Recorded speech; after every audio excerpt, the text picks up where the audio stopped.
이제 우리 다 같이 일어나셔서 인내송 하심으로 오순절 후 5번째 주일 예배를 하나님 앞에 올려드리겠습니다.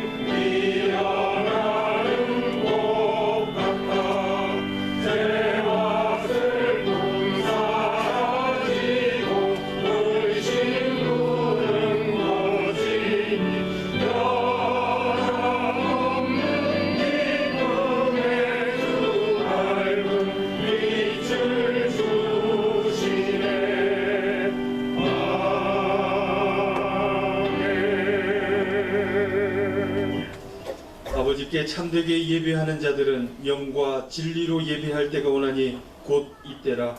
아버지께서는 자기에게 이렇게 예배하는 자들을 찾으시니라. 하나님은 영이시니 예배하는 자가 영과 진리로 예배할지니라. 아멘.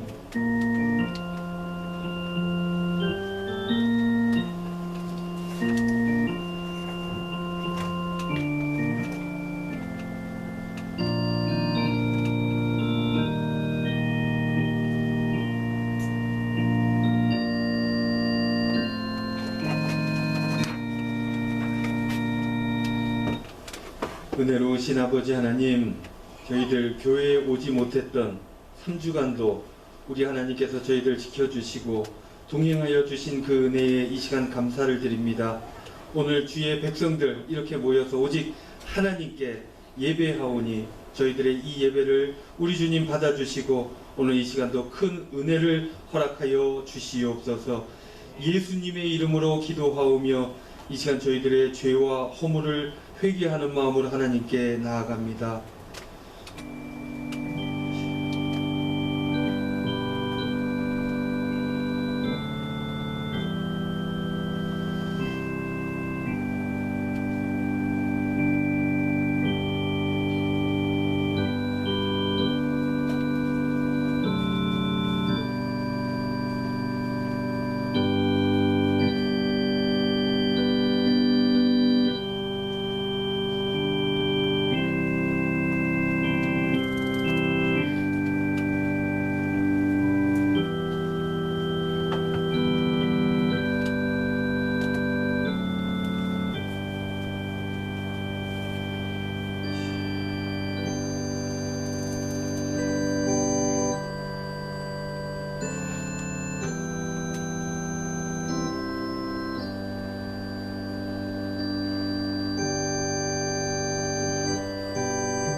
회개하는 자들에게 주시는 하나님의 말씀이 여기 있습니다. 내가 그들의 반역을 고치고 기쁘게 그들을 사랑하리니 나의 진노가 그에게서 떠났음이니라. 아멘. 이제 다 같이 앉으셔서 주기도문 하겠습니다.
성시교도 가시겠습니다. 교도문 제19번 시편 32편입니다.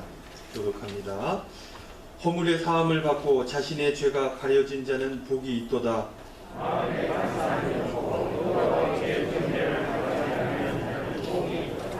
내가 입을 열지 아니할 때에 종일 신음함으로 내 뼈가 쇠하였도다.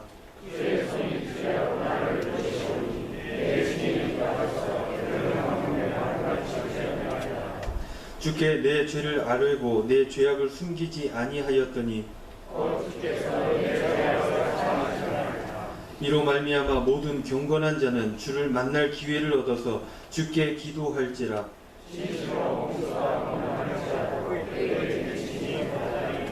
주는 나의 은신처이오니 환난에서 나를 보호하시고 너희 의인들아 여호와를 기뻐하며 즐거워할지어다. 아멘. 다같이 찬송가 407장 찬송 드리겠습니다. 찬송 후에 이연아 권사님 기도하시겠습니다.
사랑과 은혜의 주님, 은혜를 감사합니다.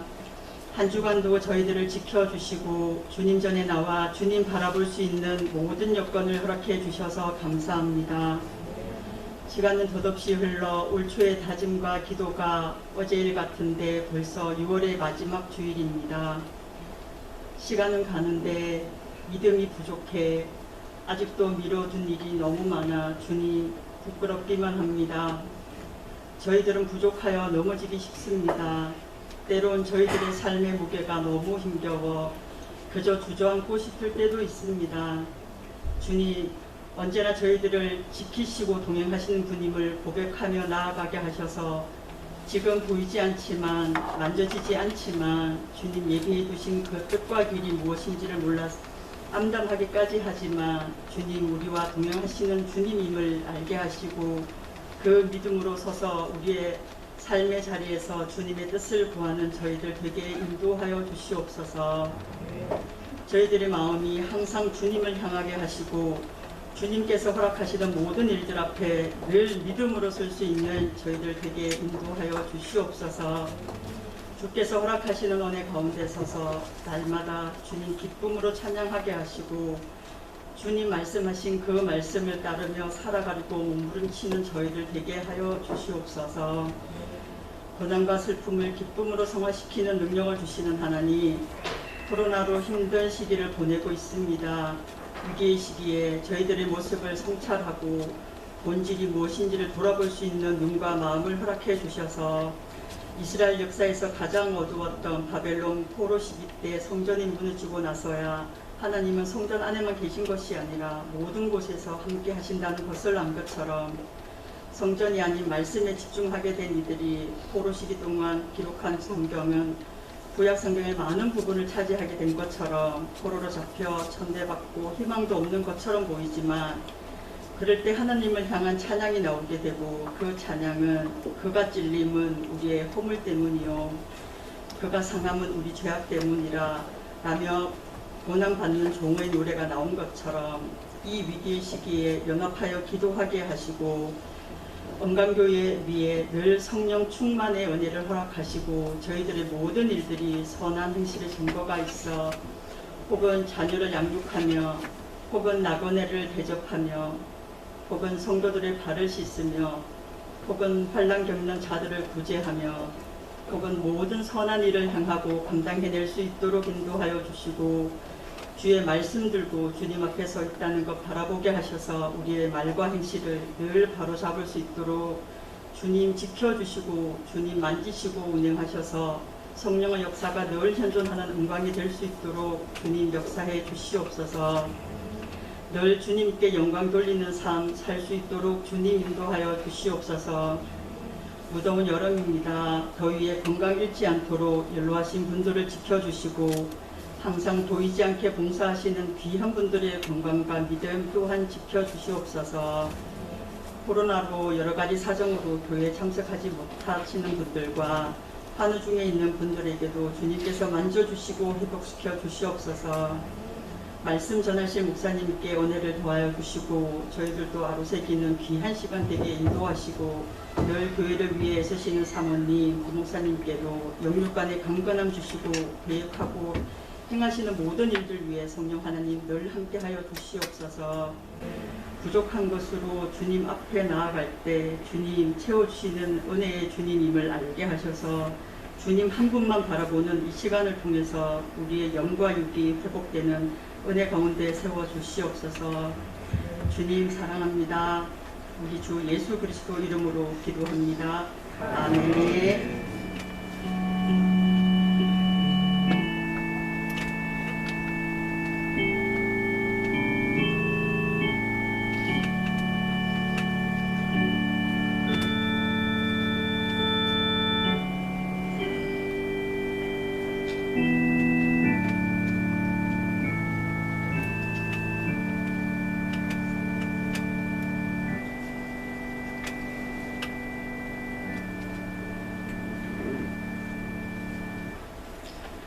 교회 소식 전해드리겠습니다. 우리 소식 나누기 전에 먼저 우리 앞뒤 좌우에 있는 우리 성도님들 3주 만에 만났는데요. 반갑습니다. 인사하겠습니다. 잘 오셨습니다. 오늘도 큰 은혜 받고 돌아가시길 바랍니다. 서로 반갑게 인사하겠습니다. 여러분들 잘 지내십니까? 네, 반가운 얼굴 뵈니까 너무 좋습니다. 하나님의 얼굴을 배운 듯 마음의 기쁨이 충만합니다. 여러분들 삶의 자리에 가정에 하시는 일들에 늘 하나님의 은혜가 충만하시기를 주님의 이름으로 축원드립니다. 우리 반가운 얼굴 중에 이름을 함께 나누고 싶은 얼굴이 있는데요. 우리 김희숙 권사님 고생하시고 오셨습니다. 지금도 고생하는데 격려의 박수 한번 하도록 하겠습니다.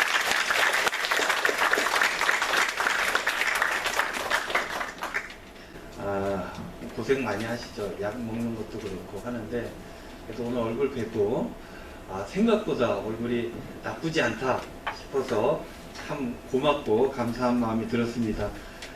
계속 치료의 과정이 있어요. 여러분들 위해서 계속 기도해 주세요. 우리 교우들 중에 연약하신 분들이 좀 있어요. 아플 때 잘해야 됩니다. 아플 때 기도해야 되고 아플 때 격려가 필요합니다. 그때 잘하면 교회가 건강해집니다. 그리고 주위에 있는 분들 돌아볼 줄 알아야 돼요. 우리 이현아 권사님 오늘 기도해 주셨지만 이렇게 한 분 한 분 이렇게 이름을 부르면서 기도하는 거 매우 중요합니다. 그러면 달리 보여요. 집에서 열심히 누군가를 위해서 기도하고 교회에서 딱 보면 전혀 달리 보입니다. 주님의 자녀로서 같은 동역자로서 멤버십이 생기게 돼 있어요. 기도를 많이 해주시기를 부탁을 드립니다. 예배 광고입니다. 오늘은 성령 강림절 후 5번째 주일입니다. 알림입니다. 정기 당회, 오늘 6월 당회 있는데요. 오늘 주일 예배 후에 목영실에서 있게 되는 것 기억해 주시고요. 이번 주 예배당 소독은 우리 바울회에서 우창호 장로님께서 해주셨습니다. 감사를 드리고요. 우리 백신 접종자 명단을 기록하고 있어요.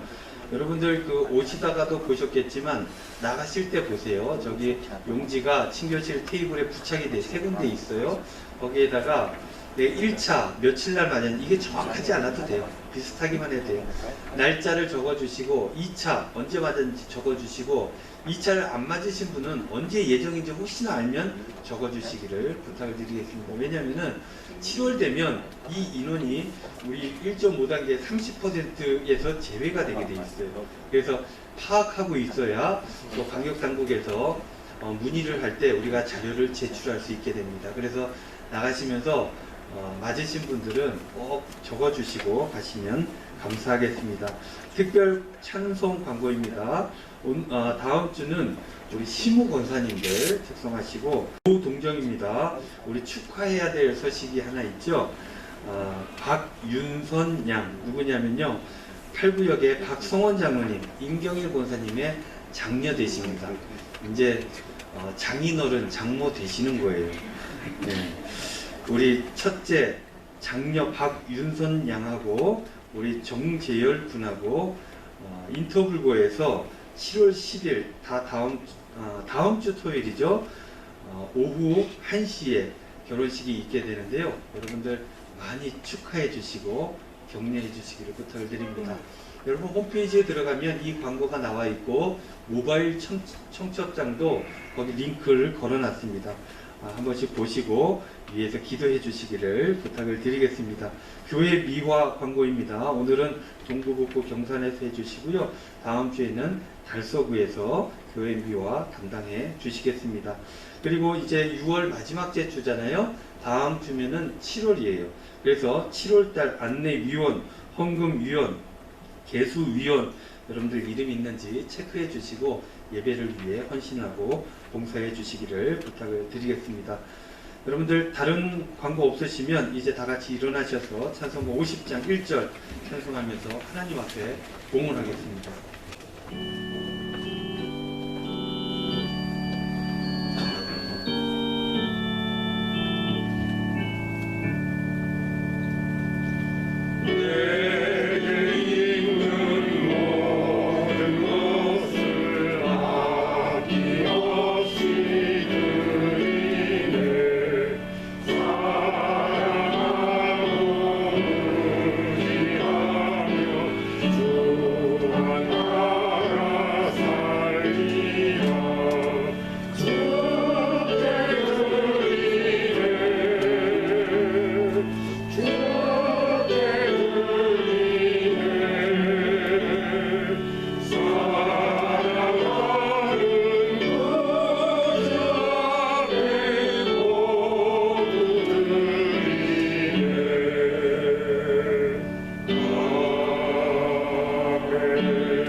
아버지 하나님, 저희들 예배의 자리로 불러주시고 오늘도 예배 드릴 수 있도록 인도하시니 감사를 드립니다.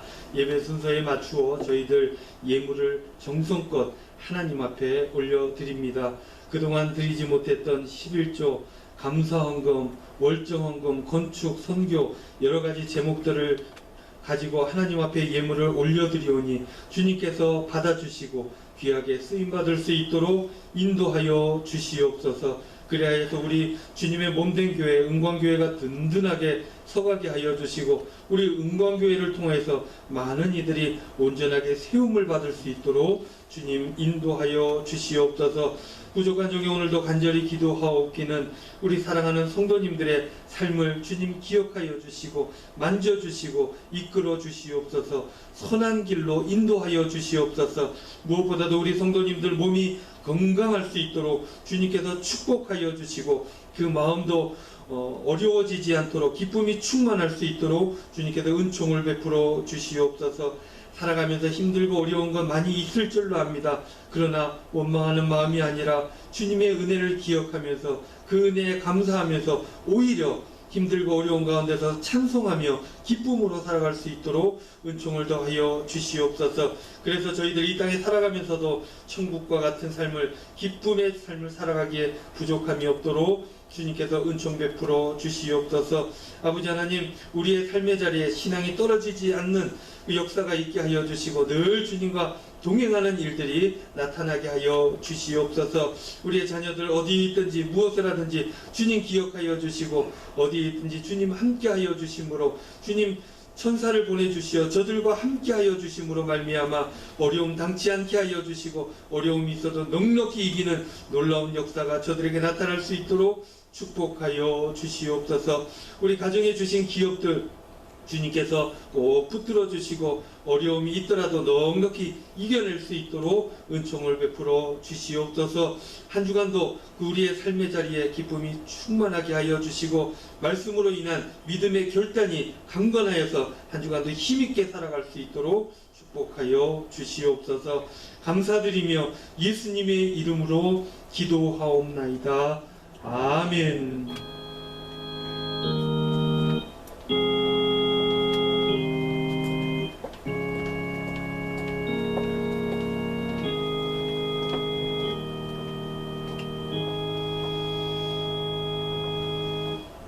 자리에 앉으시겠습니다. 이 예배 가운데 주시는 하나님 말씀은 구약성경 출애굽기 20장 1절로 17절 말씀입니다. 1절로 17절까지 저와 여러분이 한 절씩 교독하도록 하겠습니다. 하나님이 이 모든 말씀으로 말씀하여 이르시되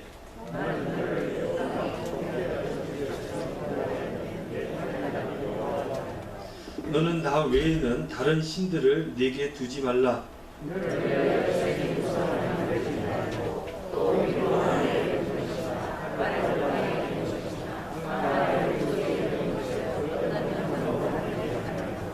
그것들에게 절하지 말며 그것들을 섬기지 말라. 나 네 하나님 여호와는 질투하는 하나님인즉 나를 미워하는 자의 죄를 갚되 아버지로부터 아들에게로 3, 4대까지 이르게 하거니와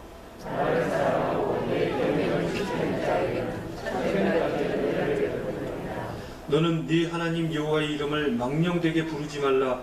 여호와는 그의 이름을 망령되게 부르는 자를 죄 없다 하지 아니하리라. 엿새 동안은 힘써 네 모든 일을 행할 것이나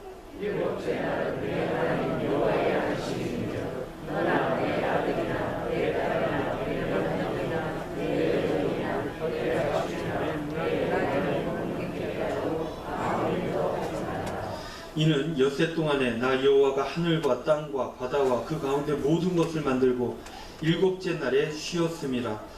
그러므로 나 여호와가 안식일을 복되게 하여 그 날을 거룩하게 하였느니라.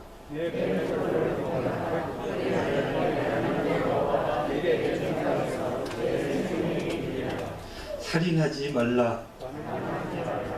도둑질하지 말라. 함께 봉독합니다. 내 이웃의 집을 탐내지 말라. 네 이웃의 아내나 그의 남종이나 그의 여종이나 그의 소나 그의 낙이나 무릇 내 이웃의 소유를 탐내지 말라. 아멘. 이 시간 특별 찬송 시간입니다. 오늘은 우리 은퇴하신 권사님들께서 특별 찬송으로 하나님 앞에 영광을 올려드리겠습니다.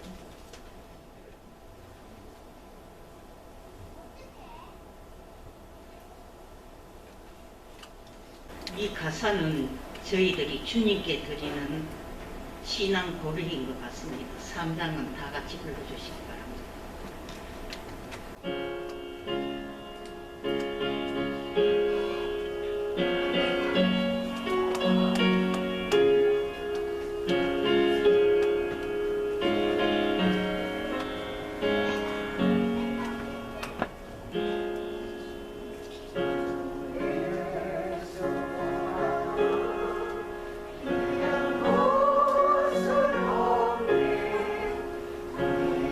내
고등학교 때요 찬양 콘테스트에 나갔는데 7 가지고 나갔습니다.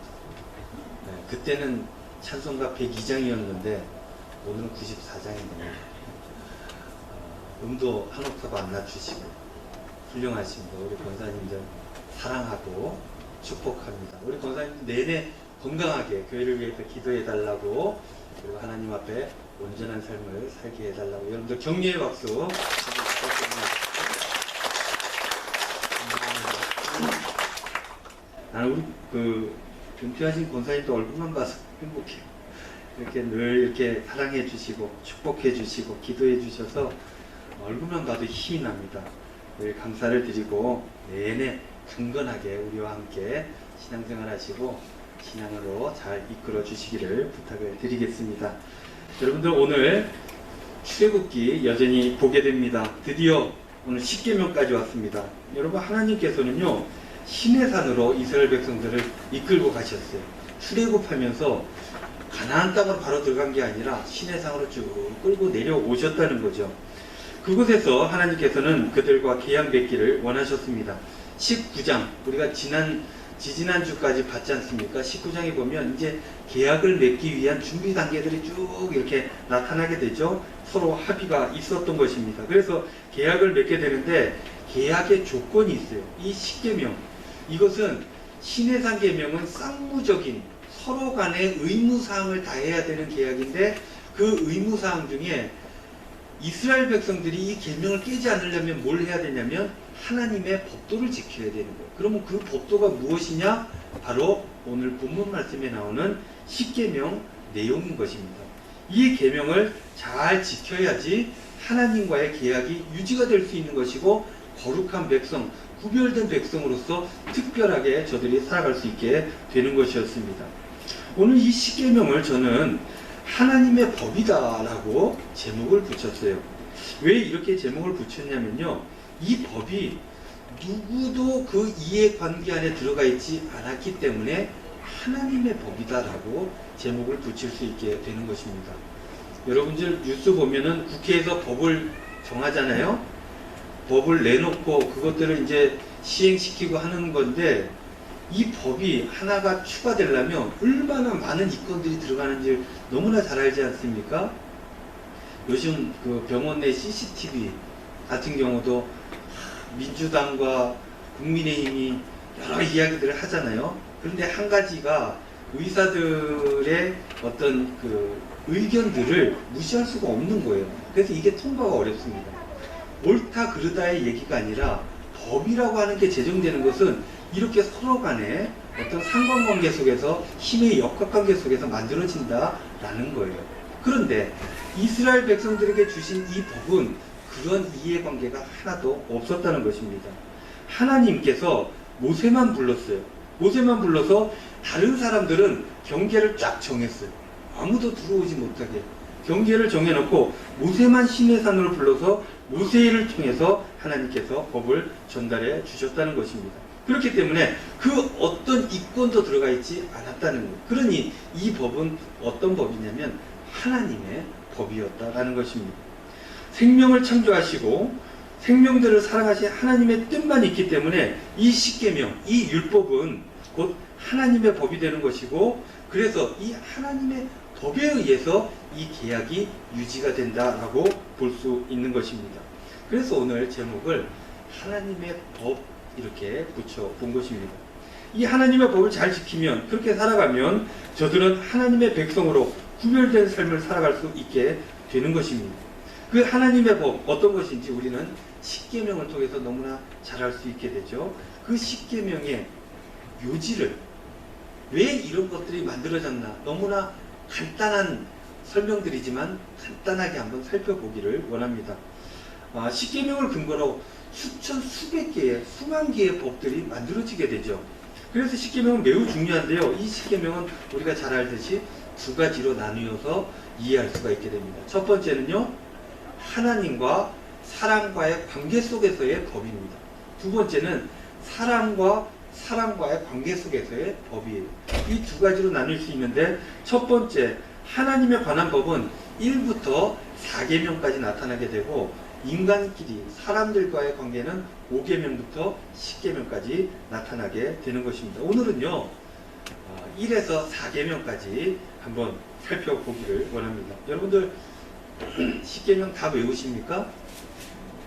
예, 대답하기 어렵죠? 옛날에 다 외웠는데 세례 받을 때 이거 외워야 되지 않습니까?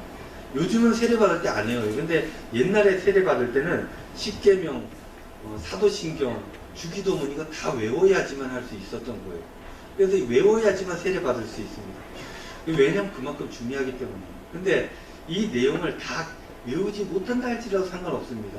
이 내용의 취지, 계명의 취지가 뭔지만 알고 있으면 되는 거죠. 첫 번째가 무엇입니까? 너희는 나 외에는 다른 신들을 너에게 두지 말라. 이렇게 말씀하셨어요. 이게 10가지 계명 중에 첫 번째 계명이 된 것이죠. 나 외에 다른 신들. 그래서 이런 질문을 하는 사람들이 있습니다. 하나님 외에 신들이 있습니까? 라고 질문을 해요. 근데 이 구절을 통해서 보게 되면 하나님께서는 이 다신적인 상황을 인정하고 있었다는 것을 보게 됩니다. 세상에는요, 여러분들 여러 가지 가치가 있지 않습니까? 그런 것처럼 당시에도 많은 신들을 사람들이 자기 필요에 따라서 섬기게 되었던 거예요. 그 종교적 상황을 하나님께서 인정하시고 그 상황 속에 법을 주신 것입니다. 여호와 하나님 외에 다른 신을 섬기는 것, 이것을 하나님께서는 금지하였다는 것입니다. 신들이 있다 없다의 문제가 아니라 다른 것들에게 눈치를 다른 것들의 마음을 뺏기는 것을 용납하지 않겠다 하는 것입니다. 이게 어느 정도 중요한 법이냐면요, 출애굽기 22장 20절 말씀에 보면 다른 신들에게 제사를 드리는 자는 어떻게 한다고 나와 있냐면 죽여야 한다라고 나와 있습니다. 그 정도로 중요한 법이에요. 유일신 사상과도 연결되어 있는데요, 유일신 사상이라고 하는 것은 이 세상에 하나님 외에 다른 신들은 없다라고 얘기하기보다는 인간이 섬겨야 될, 사람이 모셔야 될 신은 한 분밖에 없다는 것입니다. 하나님 한 분뿐이라는 것입니다. 첫째가 있고 둘째, 셋째, 넷째가 있는 것이 아니라 첫째가 있고 둘째, 셋째, 넷째가 없다는 것이에요. 현대적 개념으로 해석을 해보면 현대인들이 섬기는 신들이 또 있지 않습니까? 현대인들은 어떤 신을 섬깁니까? 옛날처럼 뭐 어디 우상을 만들어 놓고 거기에 가서 절하고 이런 사람도 지금도 있기는 하지만 현대인들 대부분 그런 신들을 섬기지 않습니다. 현대인들이 섬기는 신들은 재물이죠. 재물, 권력이라는 신을 섬깁니다. 거기에 목숨을 걸죠. 과학이라는 신을 섬기는 사람들도 있죠. 하나님의 영역 자체를 인정하지 않는 거예요. 과학적으로 이러면 모든 것들을 다 믿고 거기에 모든 것들을 투여하는 것이죠. 그리고 향락, 이런 것들이 다른 현대인들이 섬기는 신들이라는 거예요. 이러한 다른 신들, 이러한 신들을 섬기지 말라 하는 것이 제1계명입니다. 오직 생명의 주인이신 하나님만을 섬겨야 한다는 계명, 이것이 첫 번째 계명이었다라는 것입니다. 사랑하는 성도 여러분, 하나님만 섬겨야 됩니다. 다른 거를 섬기면 안 되는 것입니다. 하나님의 백성이 되려면 이것부터 시작해야 되는 것입니다. 하나님보다 위에 있는 무엇이 있으면 안 되는 것입니다. 어떤 것도 하나님과 비교 대상이 돼서는 안 된다는 것입니다. 하나님보다 더 중요한 것이 없어야 하는 것입니다. 하나님을 앞서는 것이 있어서는 안 되는 것입니다. 이게 바로 첫 번째 계명의 의미인 것이죠. 이 법을 지켜야 어디에 묶여 사는 노예와 같은 삶을 살지 않게 되는 것이죠. 다른 것들, 다른 우상에, 다른 재물, 향락, 권력 이런 것들에 묶여 살면 인생이 온전해지지 않는다라고 얘기를 하시는 것입니다. 그래서 어디에 묶여서 종된 삶을 사는 것이 아니라 내가 너희들 종된 삶에서 구원해 주셨으니 이제는 자유인의 삶을 살아라 하는 천명이었던 것입니다. 나 외에 다른 신을 섬기지 말라, 너희들 내가 관찰하고 괴롭힐 거, 이게 아니에요. 너희들이 온전하게 자유로운 삶을, 자유인의 삶을 살려면 이것부터 해야 된다. 뭐냐면 우상을 섬기지 말라는 것입니다. 그래서 우리 은광교회 성도님들 다른 어떤 것을 마음속에 두는 것이 아니라 오직 하나님만 섬기시는 저와 여러분들 다 되시기를 주님의 이름으로 축원드립니다. 두 번째는 무엇입니까? 우상을 만들지 말고 우상 제조 금지, 명령이죠. 그것들을 섬기지 말라. 나는 질투하는 하나님이다. 이게 두 번째 계명이에요. 여러분, 우상이 뭡니까? 사전을 찾아봤더니요, 세 가지가 나와 있어요. 첫 번째가 나무, 돌, 쇠붙이, 흙 따위로 만든 신불이나 사람의 형상, 어떤 형상을 우상이다라고 했던 거예요. 그리고 두 번째, 신처럼 숭배의 대상이 되는 물건이나 사람, 그 만든 것들을 하나님인 양 그들을 섬기고 예배하고 제사하는 것, 이게 바로 그 대상이 되는 게 우상이라는 거예요. 세 번째, 기독교에서는 우상을 이렇게 얘기한다는 거죠. 하나님 이외에 인위적으로 만들어 놓은 신의 형상, 이것을 우상이다라고 이야기하는 것입니다. 이런 형상, 섬기기 위해서 만든 형상, 이런 것들은 어떤 것이든지 만들지 말라 하는 것이 하나님의 명령이었습니다. 여러분, 사실 그렇지 않습니까? 자기가 만들어 놓고 그 만든 것을 추앙하고 섬기고 예배하고, 얼마나 이게 웃긴 일입니까? 그래서 이사야 44장에 보면 이런 우상 숭배를 조롱하고 있는 거예요. 음식을 하기 위해서 나무를 가져오죠. 그래서 그걸로 불을 떼서 음식을 합니다. 근데 불을 떼서 음식을 하고 남은 나무 조각들을 칼로 또 이렇게 조각을 해가지고 신을 만든다는 거예요. 그래서 그 신을 만들어 놓고 또 세워 놓고 거기에 절하면서 살려달라고, 구원해달라고 이렇게 하는 것이 얼마나 웃긴 일이냐, 이사야가 이야기하고 있는 것입니다. 그러면서 이런 얘기까지 덧붙입니다. 그런 사람은 생각도 없고 지식도 없고 총명도 없는 사람이다. 어리석은 사람이야. 자기가 만들어 놓고 자기를 구원해달라고, 이게 말이 됩니까? 그러나 인간들의 연약함들을 파고드는 이 우상의 심리, 이런 것들이 그들에게 구현되고 있었다는 거예요. 그것들을 다 버려야 됩니다 라고 하나님께서 얘기하시는 거예요. 그래야 온전한 삶을 살 수 있다라는 거예요. 생각이 있는, 지식이 있는, 총명적인 그런 삶을 살아갈 수 있게 된다는 것입니다. 그 다음을 보면요, 이런 표현들이 등장하죠. 질투하는 하나님. 네 하나님 여호와는 질투하는 하나님인즉, 하나님께서 질투하신다는 거예요.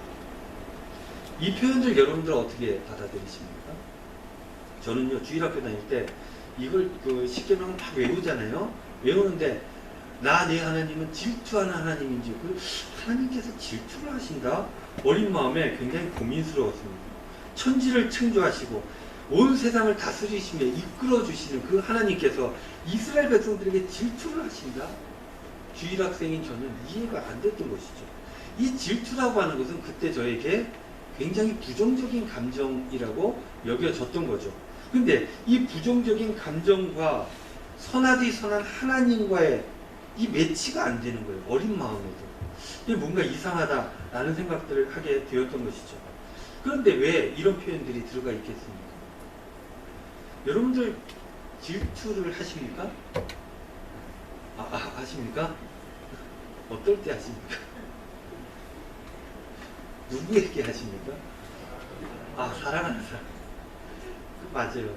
질투를 하는 것은 사랑하는 대상이 있는 거예요. 사랑하는 대상이 있어야 질투를 하게 됩니다. 이 질투를 언제 합니까?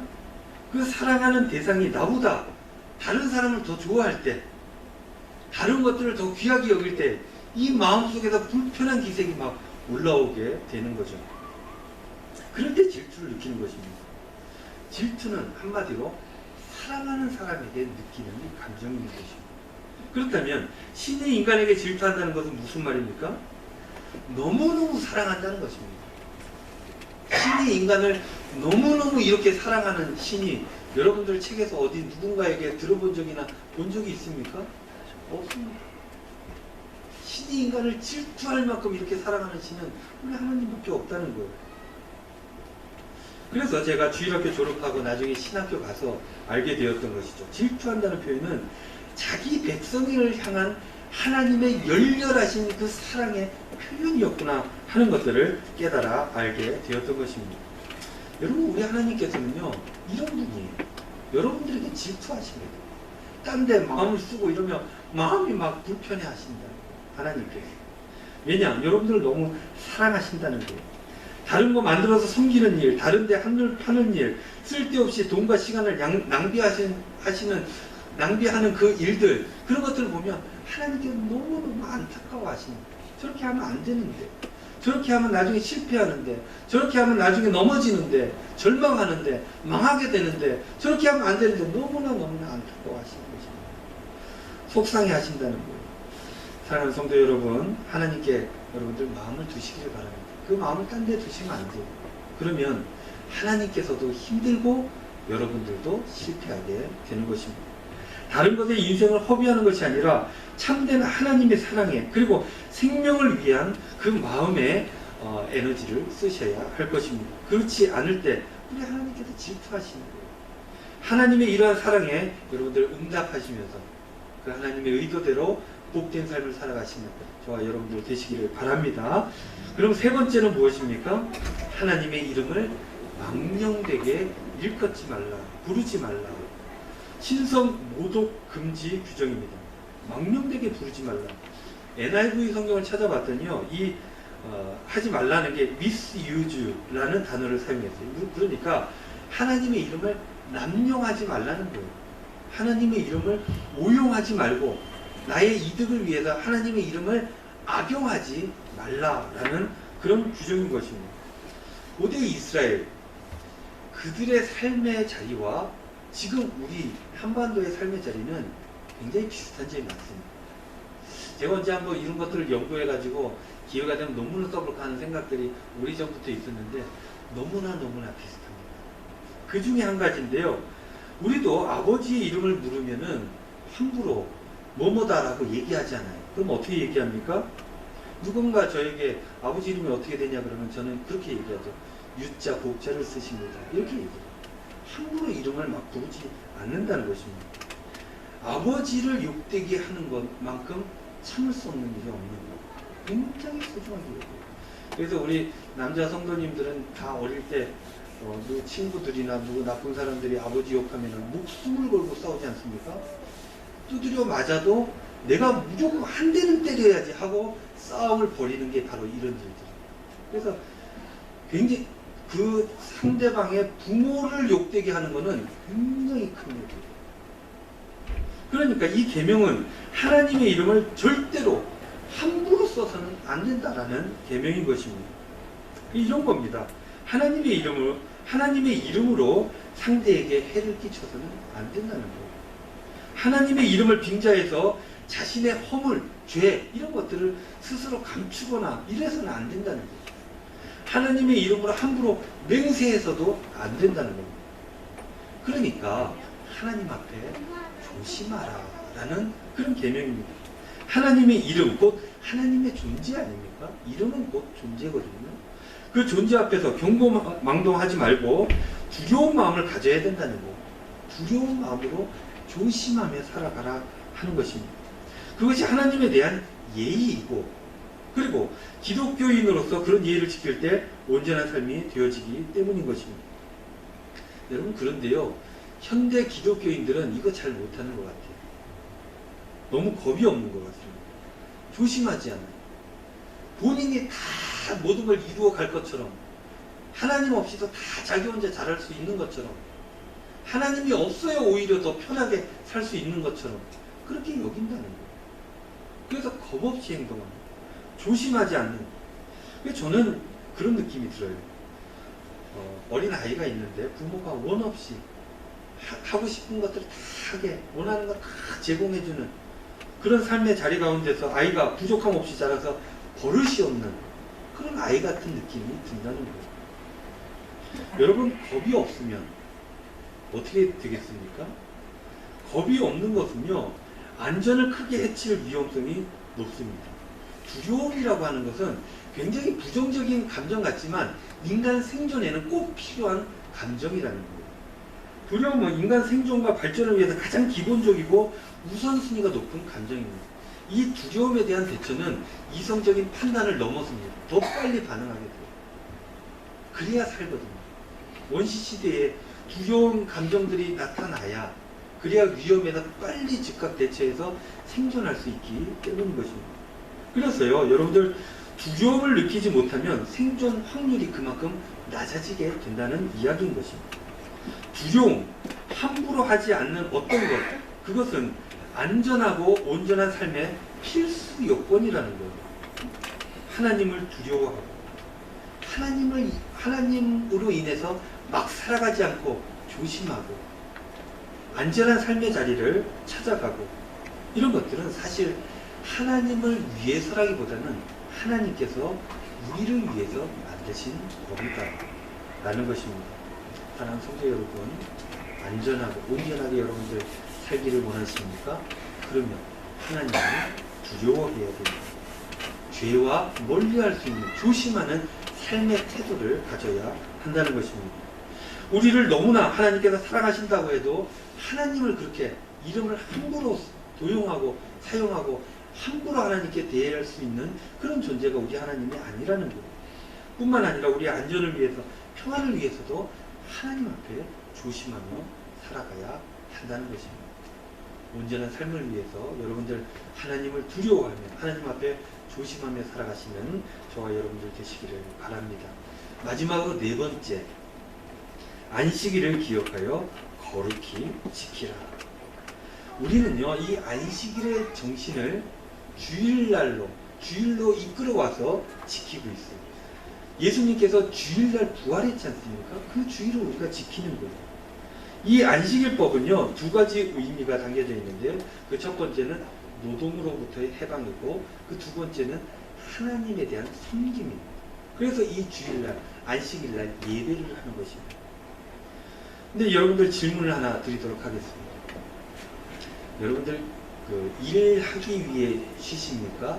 아니면 쉬기 위해 일하십니까? 쉬기 위해 일하십니까?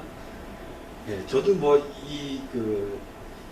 명제를 가지고 한참을 고민을 봤는데 잘 모르겠어요. 이게 쉬기 위해서 일하는 건지 일하기 위해 쉬는 건지 잘 모르겠는데, 한 가지 확실한 것은 있습니다. 둘 다 매우 중요하다는 것입니다. 둘 중에 하나가 없으면은 이게 삶이 유지가 안 되는 거예요. 고대 사회의 종들은요, 쉬는 것이 쉽지 않았어요. 고대 사회 그 약자들은 자기 마음대로 쉴 수가 없었던 것이죠. 그러니까 하루는 꼭 쉬어야 돼. 하나님께서 나도 그랬으니까 너희들도 그래야 돼. 이건 법이야 라고 얘기를 해 주신 것입니다. 하나님께서는 사회적 약자들을 위해서 이런 법을 만드신 것이에요. 저들이 쉴 수 있는 권리를 하나 가질 수 있도록 말입니다. 이 쉬는 날, 모든 세속적인 일상성에서 단절하고 벗어나고 쉼을 통해서 육체적인 에너지를 보충해야 되는 거예요. 그것으로 끝나는 것이 아니라 하나님을 예배함으로 영적인 에너지까지도 충족하는 시간이 인간들에게는 꼭 필요하다는 것입니다. 그래서 하나님께서 이 법을 만드신 거예요. 이 법을 지켜야 건강한 삶이 유지가 되는 것입니다. 이렇듯 우리가 주의를 지키는 것은 매우 중요합니다. 우리 생존을 위해서, 건강한 삶을 위해서 꼭 필요한 것이죠. 우리들의 선택에 따라서 해도 되고 안 해도 되는 것이 아니라 이거는 꼭 지켜야 되는 법이 되는 것입니다. 주일에 이 안식일법의 정신을 구현하여서 하루는 세상과 단절해야 돼요. 그래야 건강해집니다. 맨날 걱정 근심하면 어떻게 살아갑니까? 하루는 하나님의 이름으로 딱 끊고 이 공간, 물리적인 공간 안으로 들어와야 됩니다. 들어와서 하나님만 생각하며 믿는 사람들께 함께 모여서 예배 드려야 하는 것입니다. 거룩한 하나님의 존전 앞에서 몸과 마음을 정화하는 시간을 가져야 하는 것입니다. 근데 여러분, 장사를 한다고 칩시다. 사람들이 장사를 하는데 주일날 돈벌이가 평일날에 3배 이상 된다. 주일날 쉴 수 있겠습니까? 못 쉽니다. 어떤 사람이 그걸 쉴 수 있겠습니까? 그래서 하나님께서는 법으로 규정하신 것입니다. 쉼을 보장해 주시고 싶으셨던 것입니다. 사랑하는 성도 여러분, 잘 여러분들 쉬시기를 바랍니다. 인간의 몸과 마음은요, 기계가 아닙니다. 계속 돌린다고 돌아가는 게 아니에요. 쉬어야 됩니다. 잘 쉬는 것은 하나님의 창조 질서인 것입니다. 잘 쉬시고 하나님 주신 기운으로 다시금 삶의 자리로 나아가야 된다는 거예요. 쉼만 있으면 의미가 없죠. 일하기만 하면 죽습니다. 그러니 일하고 쉬고 또 쉬었다가 열심히 일하는 삶, 이런 삶이 있어야 건강하고 온전한 삶이 이어진다라는 것입니다. 여기까지가요, 하나님과 사람과의 관계 속에서 나타나는 하나님의 계명이었던 것입니다. 이것을 세 가지로 요약을 하고 싶어요. 첫째는 오직 하나님만 섬겨라. 다른 것에 눈치를 뺏기지 마라. 하나님만 섬겨라. 둘째, 약자의 생명을 보호해라. 너희들 편하다고 연약한 사람도 신경 안 쓰면 안 된다. 하나님의 뜻이 아니다. 그리고 너희들을 위해서도 그 연약함을 극복하기 위해서 이 법을 지켜야 된다. 세 번째, 사람들을 무지로부터 해방하라. 온전한 삶을 살기 위해서는 무식한 일을 하면 안 된다는 거고, 여러 군데 가가지고 에너지와 돈을 낭비하지 말라는 것입니다. 사람을 무지로부터 해방해라 하는 것, 이 세 가지가 이 계명의 주요 요지라는 것입니다. 사랑하는 성도 여러분, 이 법은요, 구약 시대에만 있는 법이 아닙니다. 지금 우리에게도 적용해야 되고 지켜야 되는 법이 되는 것입니다. 그러니 여러분들 이 법을 잘 지킬 수 있기를 바랍니다.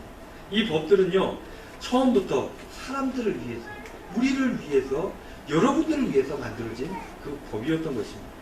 근데요, 지키다 보면은 때로 힘들 때가 있잖아요. 안 지키고 싶을 때가 있고 지키기 어려울 때도 있습니다. 그런 일이 있을 수 있지만 이것을 지키는 것은 여러분들의 삶을 더욱더 온전하고 복되게 한다는 것을 믿어 의심치 않기를 바랍니다. 한 주간도 하나님 앞에 하나님의 백성으로 온전하게 복되게 살아가시는 저와 여러분들 다 되시기를 주님의 이름으로 축원드립니다. 기도하겠습니다. 은혜로우신 아버지 하나님, 감사합니다. 저희들 연약한 것 아시고 온전함을 위해서 이렇게 계명을 주시고 온전한 삶으로 이끌어 주시니 감사를 드립니다. 저희들 무엇보다도 하나님만을 섬기며 나아갈 수 있게 하여 주시고, 다른 여타 잘못된 것들에 마음을 뺏기지 않도록 살아가는 저희들 될 수 있도록 축복하여 주시옵소서. 감사드리며 예수님의 이름으로 기도하옵나이다. 아멘. 이제 우리 다 같이 일어나셔서 찬송가 302장 찬송드리겠습니다.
예수 그리스도의 은혜와 하나님 아버지의 우리 은광의 식구들 향하신 극진하신 사랑하심과 성령님의 감화, 감동, 위로, 교통, 축복하심이 하나님의 법을 마음속에 품고 지킴으로 하나님의 백성으로 강건하게 온전하게 살기를 소원하며 다짐하는 우리 은공의 모든 성도님들 머리 위에 한 주간의 삶의 자리 위에 이제로부터 영원토록 함께 하시기를 간절히 축원하옵나이다.